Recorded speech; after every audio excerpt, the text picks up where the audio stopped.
Deliver us, O Lord, from the wrath of the Northmen. This is a quote that has been found in ancient churches all over the British Isles. The people there were terrified of the Vikings, and for good reason. They caused a lot of destruction. However, the Vikings also influenced the Anglo-Saxons native to the British Isles, including their language. The Vikings were Germanic people who came from Scandinavian regions such as Norway, Sweden, and Denmark. Around 800 CE, historical circumstances like the decline of empires and new Viking sailing technology left the Vikings empowered and the rest of Europe weakened. Because of this, the Vikings began to invade places around the British Isles. The early Viking raids were destructive but were mainly meant to intimidate and gain resources. As the Vikings raided more, they got stronger from the resources and slaves they gained, while their targets got weaker, so raiding became easier and more frequent. Around the 9th century, the Vikings found permanent settlements so that they could raid more and take up occupations like farming.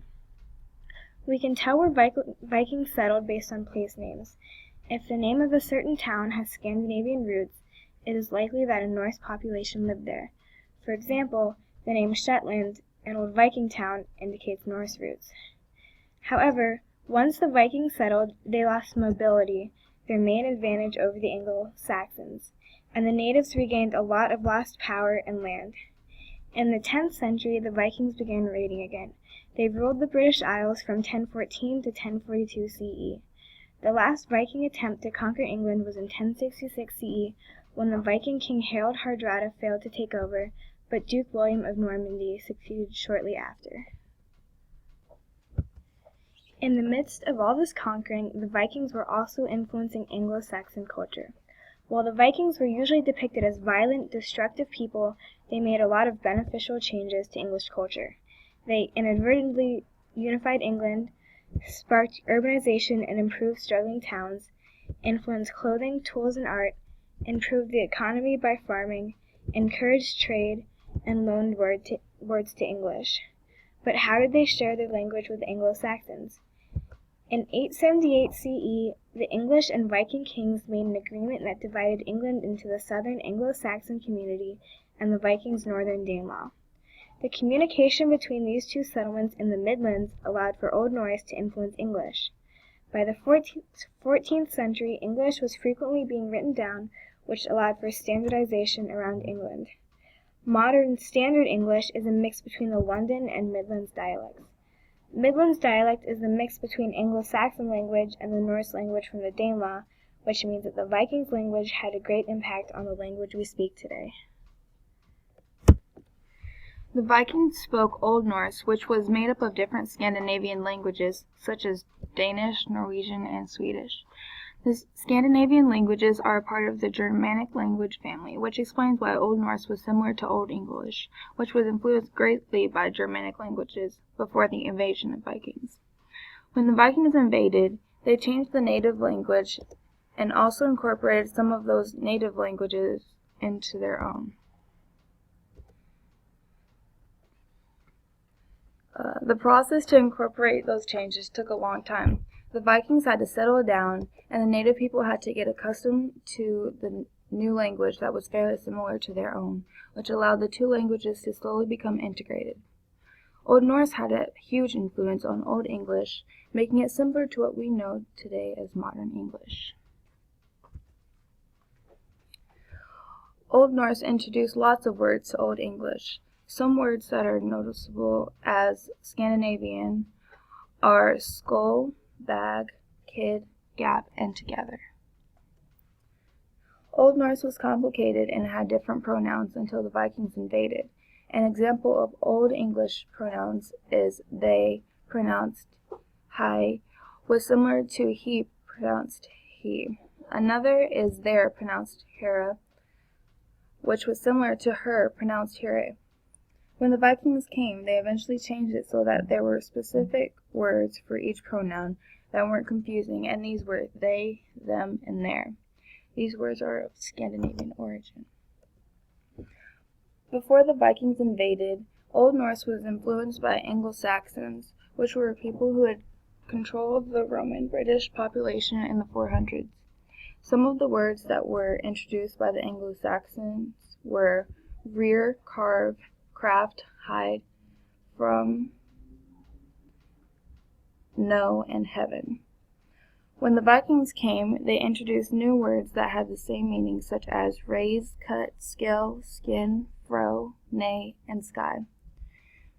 These synonyms eventually were used by different social classes. People of a higher status used the Anglo-Saxon terms because they sounded sophisticated, while people of the lower statuses used the Viking terms. Old Norse introduced new sounds when they introduced new words. These sounds were Scandinavian and were what we know as g, k, and sk. Words that use hard g and k sounds are Scandinavian, and examples are egg, kid, and skull. The sk sound is both Scandinavian and Old English because this sound is Old English and the sk sound is Scandinavian. There was also an addition to name, word, and place endings. Some that were Anglo-Saxon were ham, stow, stead, and ton. Some of the Viking endings were be, wick, and son.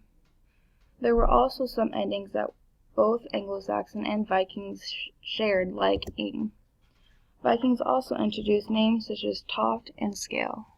So what happened to grammatically? Over the course of the many Viking invasions, English gradually lost suffixes, reflexive, and gender. These things occurred because of the sheer number of Norse trying to communicate with their new neighbors, the British. Suffixes fell off of English because in Old Norse, the suffixes were in different places if they were even there at all, so certain situations would be hard to understand. For example, if someone who spoke good Old English were to try to sell his horse, he would say, "Ik sella that horse, the drageth minne vegen." But someone who spoke Old Norse would say, "Ek mun selja der hosset drager vagen mine." They would understand each other somewhat, but the grammatical parts of the sentences would be a different story. The Norse speaker would not be able to tell if the English speaker were selling one or two horses, because in Old English the plurality of a word is conveyed by suffixes, one is that and two is tha, but in Old Norse the doesn't behave like that. If this kind of situation occurs too often, change will usually happen.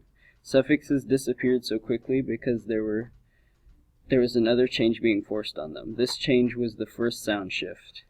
The vowels and suffixes began to move to the front of the mouth. This combined with the combined softening of consonants sped up the loss of suffixes. Another thing that happened to English grammar is the loss of reflexive. Many other European languages also have reflexive, where they do things to themselves instead of just doing things. An example of this is in German, where you don't wash your hands like in English, you wash yourself the hands. Reflexives were in Old English, but by Middle English it had all but disappeared. The final thing that English lost as it simplified is gender. All other Germanic languages, except for one Swedish dialect, have some form of gender for all of their nouns. For example, in Swedish, one might say en stor ges, a big goose, or ett stort hus, a big house. But in English, we only have one article for all objects. Proto-Germanic was not an exception, with 3 different genders, masculine, feminine, and neuter, but most have 2, masculine and feminine, or animate or inanimate. Another change that happened between Old and Middle English was the deletion of the words hither, thither, and whither. These were the moving forms of the words here, there, and where. We now use here, there, and where to mean what hither, thither, and whither meant. Almost all of the other Germanic languages have it. In German, to say, "Where is the coffee?" you would say, "Wo ist der Kaffee?" and the reply would be, "Here." But to say, "Come here," you would say, "Komm her." Similarly, all other Germanic languages have the words for thither and whither. Most Indo-European languages have a general you or one, like the French on. English doesn't have such a pronoun. It makes you do all the work of that pronoun. For example, in French you might say, on peut aller aux piscines aujourd'hui, where in English you would say you can go to the pool today. Germanic languages all have this pronoun too. Well, why? The linguist John McWhorter argues that English had to have been changed so deeply so early on by Old Norse rather than Latin and Norman French. Older thought was that it was Norman French that changed the language, but McWhorter argues that it wasn't them for three major reasons. The first among these reasons is that there weren't enough of the French in England for that to happen. Estimates placed the highest number of Norman French speakers in England at about 10,000, and that wouldn't have been enough Norman French for the English people to have interactions with them on a regular basis. The Norman French would not have had enough interactions with the peasants to change the language. Additionally, the French were mostly elites who wouldn't speak to peasants. The peasants just spoke as they always had to one another. The second reason is that most English speakers wouldn't have imitated the king's speaking style, and especially they wouldn't have spoke this kind of language to their children. Think about it. What if some French speaker came in, conquered America, and changed the official language of the country to French, but there were only like 50,000 French speakers in the entire country. They were all super rich people who you never ever had any interaction with. Would you immediately start only speaking to your children in French, or would you speak to them in the same way you would have spoken to them in their entire lives? All of this leads McWhorter to believe that the Vikings were to blame for the big grammatical changes in English. Most of the Norse who came and settled in England weren't very powerful. They were just grown men who wanted to start a farm, and these people had to start to speak English. As we know, adults are just kind of bad at learning languages, and the Norse who came over to England learned English badly. They mixed in elements of their native tongue, and they simplified elements of English. Vikings, unlike the French, weren't elites, and they lived among and married common folk. The kids would learn the English that their parents spoke, and even teach it to their friends. When one studies the English dialects of the north, where Vikings did settle, and compares them to English dialects of the south, where fewer Vikings lived, they can see that the northern dialects simplified for the dialects in the south.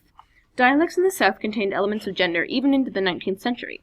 Basically, the children of Norse settlers would have learned a corrupted version of Old English that was so influenced by Norse that by the time of Middle English, it was unintelligible with Old English. When the Vikings conquered the British Isles, they brought with them technologies, ideas, and language. Their Old Norse was able to influence Old English vocab and grammar to create the language we speak today.